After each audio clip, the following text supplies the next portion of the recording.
Bonjour et bienvenue dans Plaisir de Scrap by Karine. On va réaliser ensemble cette jolie petite carte avec toutes ces petites fleurs découpées et ces feuilles. Et j'ai réalisé ceci grâce au set de tampons et de die Tendre Attention. Donc je vais vous expliquer comment j'ai procédé pour faire cette carte avec cet effet au milieu pour insérer notre sentiment. Je choisis une base de cartes comme d'habitude, aux mêmes dimensions, et je prends un papier imprimé. Donc ce papier-là, c'est celui qu'on a en cadeau pendant les célébrations. Je l'avais coupé en deux, et donc j'ai récupéré un morceau de 15 par, on va dire, 10, 11 à peu près, pour couvrir entièrement ma base de cartes. Et ensuite, je coupe ce papier donc en deux, afin de créer deux rectangles, qui sont donc aux dimensions de ma base de carte. Vous voyez, alors après, à vous d'adapter vos dimensions en fonction de votre carte. Ensuite, je prends ma plus grosse fleur de mon lot Tendre Attention, je la tamponne au memento et je vais passer à la colorisation. J'ai sorti pour ceci mes feutres à alcool et donc je colore avec mes couleurs préférées.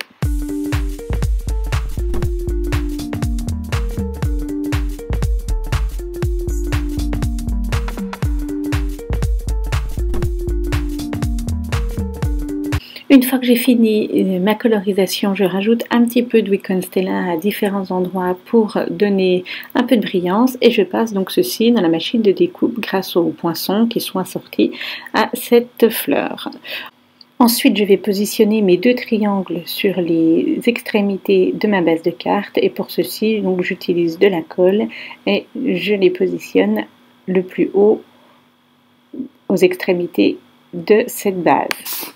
Ensuite, donc, je prends mon sentiment que je vais tamponner en fruit des bois et je vais le tamponner donc à l'endroit que nous avons créé entre nos deux triangles. Le sentiment vient du lot cadeau du jardin. J'ai regardé mes anciennes vidéos, je m'en suis beaucoup servi. C'est un lot cadeau pendant les célébrations. Donc, après, je vais me servir de ma memento et je vais tamponner ces petites herbes que j'ai aussi dans le lot Tendre Attention et je vais passer un petit peu de feutre à alcool dessus afin de leur donner un peu de couleur et créer une genre de petite bannière sur le bas de cette carte. Je vais donc me servir de la fleur que nous avons créée au début et la coller avec de la mousse 3D pour leur donner du relief. Et avec ces lots de poinçons, j'ai des très belles guirlandes de feuilles. Et donc je vais les positionner, les recouper et donc les coller sur ma carte pour qu'elles s'adaptent vraiment en n'hésitant pas à glisser sous ma fleur pour que ça s'adapte bien à ma carte. Je vais aussi me servir donc dans ce lot Tendre Attention, il y a des magnifiques fleurs coupées et donc je me suis servi donc de ces petites fleurs. Donc là c'est du carimouli avec le petit pédoncule de la fleur que j'ai fait en fraisier en fleurs et donc j'ai découpé plusieurs fleurs comme ceci.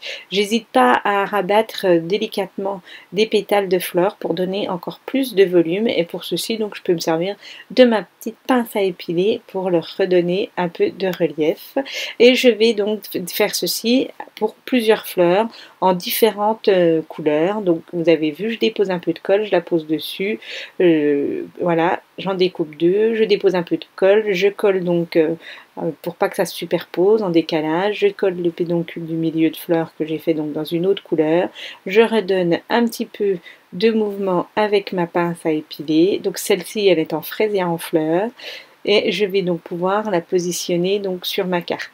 Il suffira donc de mettre, alors quand c'est des petits éléments, c'est quand même beaucoup plus facile de mettre un point de colle directement sur votre carte et donc de positionner votre petit élément sur votre carte.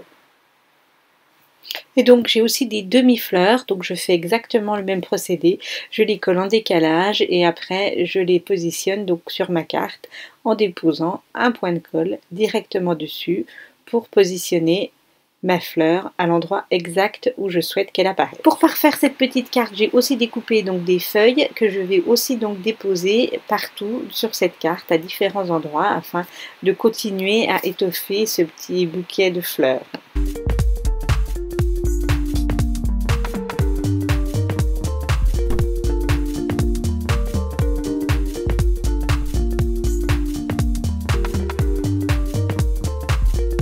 Comme sur ma précédente vidéo, ici en haut, en droite, vous retrouverez le lien. Je mets donc je dépose un petit peu avec mon crayon d'estompe de l'encre blanche donc sur mes fleurs pour donner différentes couleurs et donc créer cet aspect de profondeur. Je dépose de l'encre à paillettes, donc du Willy Constella, un petit peu partout sur cette carte. Et comme je trouvais que mon sentiment manquait de profondeur, il manquait quelque chose au milieu de cette carte, je dépose un petit peu d'encre sur mon tampon encreur Fruits des Bois que je positionne donc directement avec mon pinceau à paillettes afin de créer un ombrage sur ce tampon. J'avais envie de donner un autre style, je trouvais ça fort sympathique. Du coup, j'ai mis un papier de matage sur le haut de la feuille, puisque comme nous avons passé des feutres à alcool, les feutres à alcool, quel que soit le papier, ils dépassent. Donc pour cacher l'encre, j'ai mis du papier de matage. Je tamponne aussi l'intérieur de ma carte, toujours en Fruits des Bois, et j'ai choisi des motifs relativement simples sur les côtés. Je trouvais que donc il manquait un petit peu de quelque chose, je rajoute toujours dans les mêmes découpes, dans le même lot de découpes, je rajoute des fleurs. Et comme je trouvais que ce papier donnait un aspect capitonné, j'avais envie d'accentuer cet aspect en déposant des pointes de colle de précision à l'intersection donc des traits. Donc je dépose un tout petit point de colle à l'intersection de mes traits pour donner donc un aspect capitonné, pour parfaire cet aspect capitonné de ce papier. Et donc voici ma carte une fois finie. J'espère que cette vidéo vous aura plu. En tout cas, si c'est le cas, un petit pouce, ça fait toujours plaisir. Et n'oubliez pas de vous abonner pour un prochain projet créatif. En attendant, je vous dis à bientôt sur Plaisir de Scrap by Karine.